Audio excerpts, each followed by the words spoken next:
Hi, welcome to another episode of ColdFusion. Today, electric vehicles have become a common sight on roads around the world. Although EVs are still financially out of reach for most households, budget options by major manufacturers are beginning to appear at dealerships. There's no doubt that the 2020s are going to be the decade that they go mainstream. In fact, over 50 countries have banned the sale of new petrol-fueled cars in the coming decades. With that being said, there's a lesser-known story here, a fascinating hidden history. What many don't realize is that the electric vehicle revolution has been attempted before, and it almost happened. In the mid-1990s, General Motors released what is widely considered the first true commercial electric car, the EV1. The EV1 was a critical and commercial success, a shining example of what an electric car could be. But suddenly, this industry-altering product mysteriously disappeared from the market. The customers were happy and wanted to keep their cars, but General Motors took all the EV1s and shipped them off into the desert to be crushed. So what on earth happened? Let's explore this twisting and bizarre story of the first modern EV and what stopped the electric revolution before it had a chance to properly begin. You are watching ColdFusion TV.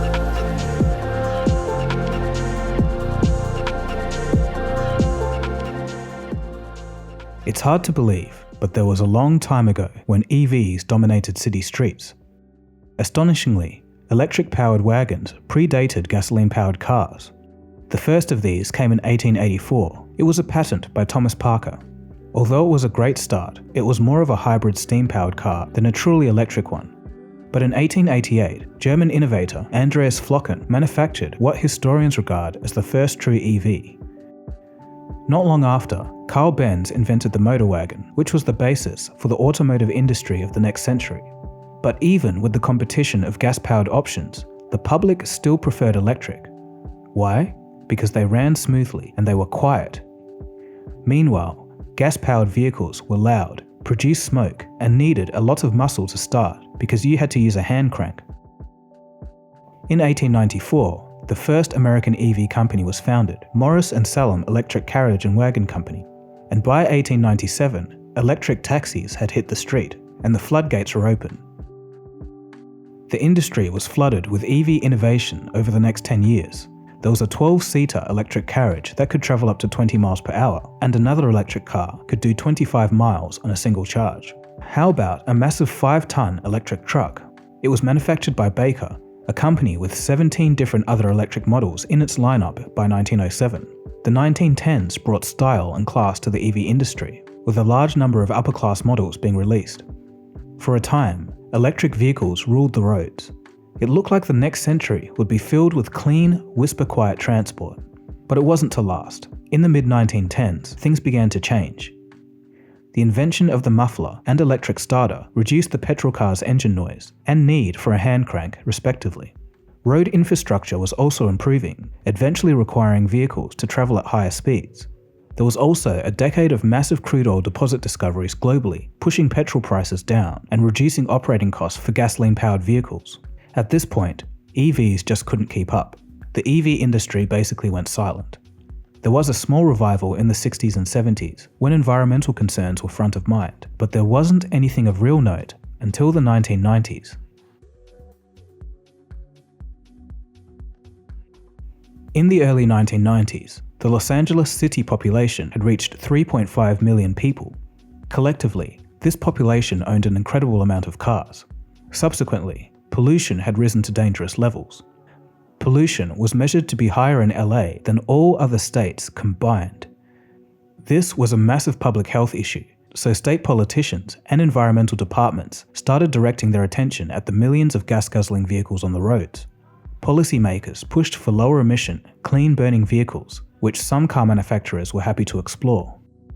It would only be a matter of time before California became the frontline for the 1990s electric car revolution. Chrysler entered the market with the TE van. It could carry 5 passengers with a top speed of 70 miles per hour.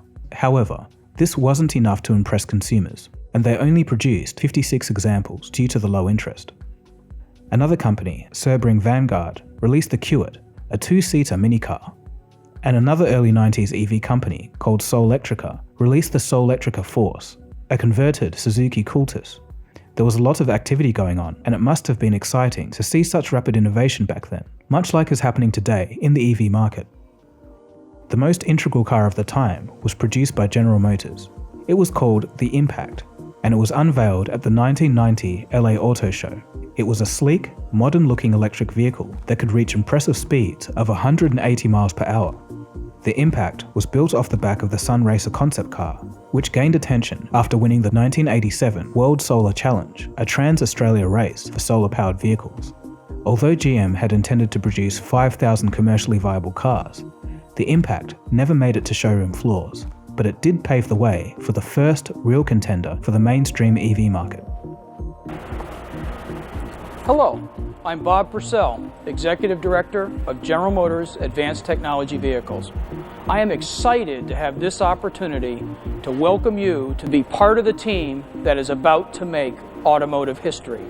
In 1996, General Motors built upon the lessons learnt from the Impact to produce the EV1. The electric car is here. Powered by lead-acid batteries and boasting a range of 70 to 100 miles, there were 660 cars made in a trial run. The arrangement was to lease them to the public, but with a specific clause that disallowed the option from ever owning the car outright.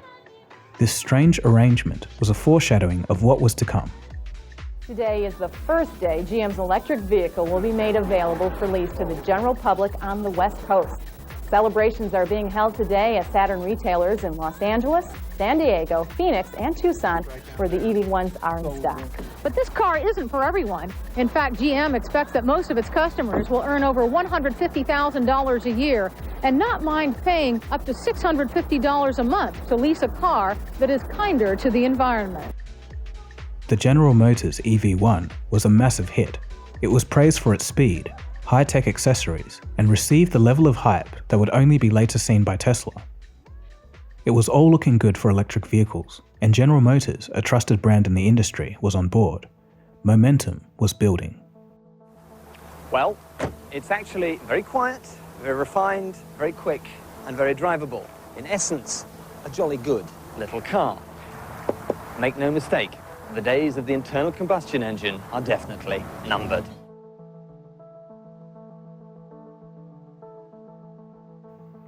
It wasn't long before GM's work in the EV space caught the attention of the California Air Resources Board, who was still concerned about pollution levels.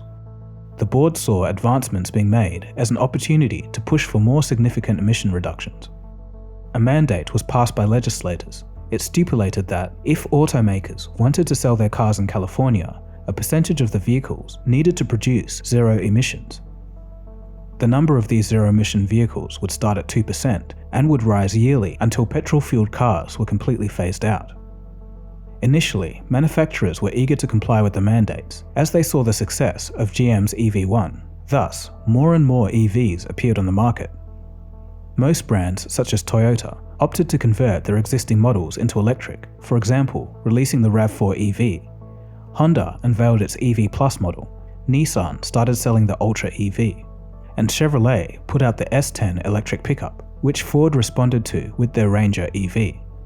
Although the manufacture and the sales of these models were limited, there was a notable shift in how the media and public spoke about EVs. I never thought I'd really get excited about a car, because I usually only just care about mileage and things, and does it pollute and that kind of thing. But this one, I got to admit, I bought it originally because of the environmental considerations, and now I'm really excited about it because it's a great car, it's fun.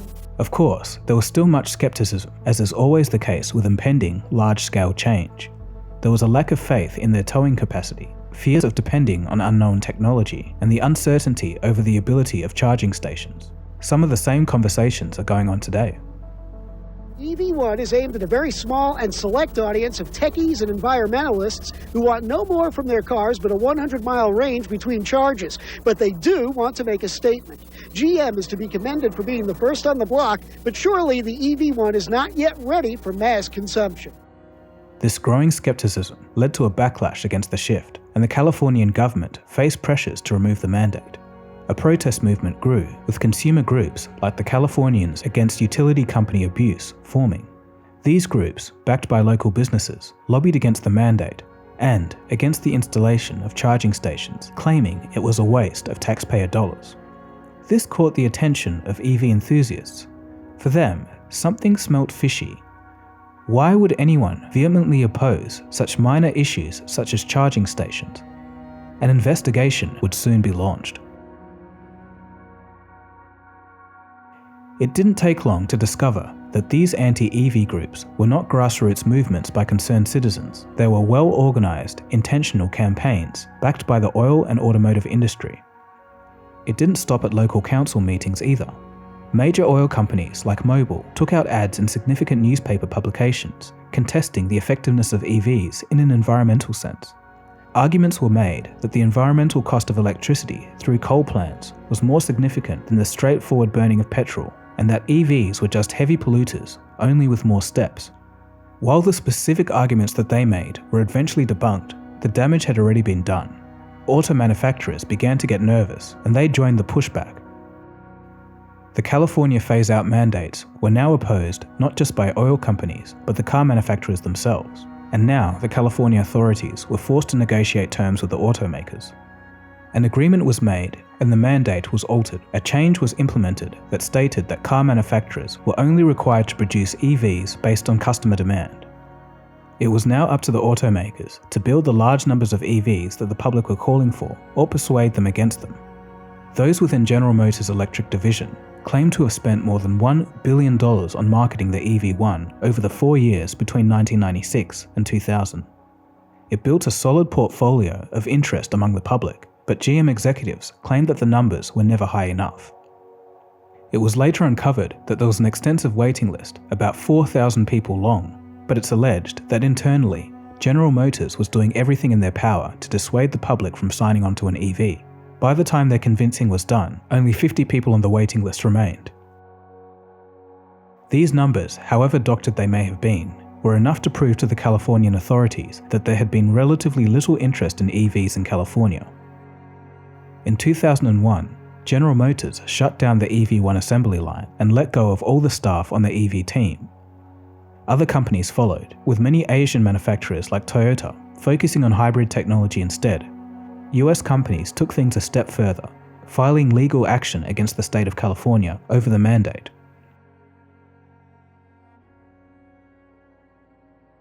In October of 2001, newly appointed President George W. Bush officially backed the automotive industry in the fight to remove California's EV mandate. President Bush supported the removal of all mandates, as did his Chief of Staff, Andrew H. Card Jr. It should be recognized that Mr. Card Jr. was once the chief lobbyist for GM and led the Auto Industry Trade Association in opposing the mandates when they first came into effect. Unfortunately, under the weight of lobbying manufacturers, the industry leaders and politicians, California buckled, and in April of 2003, California's revolutionary electric car mandate, designed to reduce pollution and improve the health of citizens, was dissolved. This was the final nail in the coffin for the EV1. There was no hope of a return. Environmentally friendly car is fueling a passionate debate. General Motors wants to take the EV1 out of commission, but some very dedicated drivers are resisting. We have a little term for driving an EV1. It's called rocket ride. And we are not going to just stand here. We're going to keep demanding that they build these cars again. Anybody else feel that way? They're perfectly functional cars that are being taken off the road. Every single person who's driven the car wants one. I can't even tell you the price of gas. I don't know what the gallon of gas. I could care less. It doesn't affect me. Protests were held across California, and the EV1 owners even organized a mock funeral to protest the decision. It was all to no avail. In one of the strangest choices ever made by an automaker, when the EV1 leases ended, the company refused to renew the agreements and rejected offers for the customers to buy their cars outright, despite this being what the customers wanted. GM would inevitably reclaim their vehicles, and this was thought to be the end of the story. It was later discovered that nearly all the EV1s produced were reclaimed by GM, shipped out of state, and destroyed in the desert. EV enthusiasts and previous leaseholders even raised enough money to purchase every existing EV1 from GM, but the company denied the offer. Honda and Toyota followed in GM's footsteps, destroying large amounts of fully functioning, relatively new, in-demand EVs. Cars that could have been the early stepping stones for the future of the automotive industry were now being shredded and destined for landfill. Once again, the EV dream was over.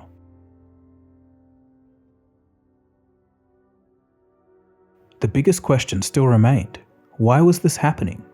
Why did a manufacturer like General Motors, who had spent nearly a decade and over $1 billion working towards an electric revolution, turn against the cause? Well, one explanation is that General Motors never believed that the EV would be a profitable venture and planned for it to fail in the beginning. They only went along because of the mandates. What's alleged is that despite the public demand, the automakers ran the numbers and they saw long-term profit losses that came with EVs, and this is particularly compared to combustion engines. Regular cars require expensive maintenance and parts replacements. Servicing and repairs account for a large percentage of profits for car manufacturers. When they saw that EVs require very little ongoing maintenance, they saw this as a threat to their profits. If you say, how about an electric car? Well, it's a totally different game. What, there's less maintenance on an electric car? Well, there's almost no maintenance because there's no internal combustion engine. So there's no carburetor, there's no tune-ups, there's no air filters to change, there's not even a transmission. So the electric car really challenges the whole fundamental business structure for the car companies. And unfortunately, the electric car has another problem. It doesn't use any oil. So the electric car instantly goes after two bedrock industries in the country, and that makes it a very difficult sell. This self-sabotage within GM has now become apparent and dates back to the beginning of the saga. Remember the impact? That electric concept car that could travel 180 miles per hour? Well, GM ran a program that they called Preview, which saw the company lend 50 of these EVs to hand-picked drivers for a period of 1 or 2 weeks. The drivers would then log their experience. The program's supervisor, Sean McNamara, claimed to expect less than 100 people would volunteer for the program, but they ultimately received more than 10,000 applications. The response from the drivers was overwhelmingly positive. But regardless, General Motors executives labeled the program a failure, and they used this as evidence against the mandates and regulations and the EV transition in general. In 1995, the American Automobile Manufacturers Association, which consisted of representatives from Ford, Chrysler, and GM, hired a PR firm to campaign against California's EV mandate. Uncovered documents show that the automakers opposed the mandate, despite acknowledging a growing demand for EVs. A lot of activists also believed that oil companies were to blame, acting out of fear of losing their product relevance in an increasingly electric world. Their heavy involvement in the early protesting in the California mandates showed a particular interest in that subject. Following the closure of the EV1 production line, Chevron subsidiary Texaco even purchased the battery manufacturer that GM had bought to supply the state-of-the-art batteries in the EV1. And then there's political interference. When the automakers faced the state of California during the court case, there was evidence of direct interference. It also didn't help that, as mentioned, the president's chief of staff was the head of the same industry group that hired a PR firm to campaign against the mandates. While it's likely that it's not just one of these theories, but a combination of them that ended the electric car, it's clear that regardless of who had the most responsibility, the reason behind it was consistent: profit. Learning the history of electric vehicles is a sobering lesson in how we repeat history. The good news is that today, the outcome looks completely different. EV technology has drastically improved, and the choices are growing every month. And many options are even starting to be better than their petrol counterparts. As more car manufacturers are involved in the electric space and prices begin to drop, it looks like we're finally here. But you can't help but think, in knowing all of this, that it shouldn't have taken this long. You also can't help but wonder what could have been if the EV1 didn't get destroyed. It could have been the very early testbed for future improvements. If that would have been the case, we could have been at least a decade ahead in terms of innovation. But alas, I guess that's just how the story goes. So the next time you see an electric car on the road, think of the EV1. So anyway, that's about it from me. My name is Dagogo, and you've been watching ColdFusion. But have a look on the channel and browse through some of the topics here. There's a little something for everyone. So thanks for watching, and I'll see you again soon for the next episode. Cheers guys. Have a good one.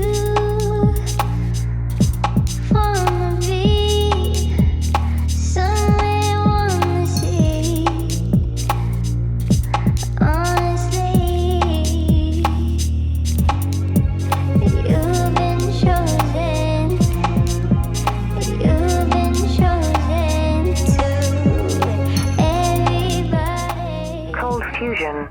It's new thinking.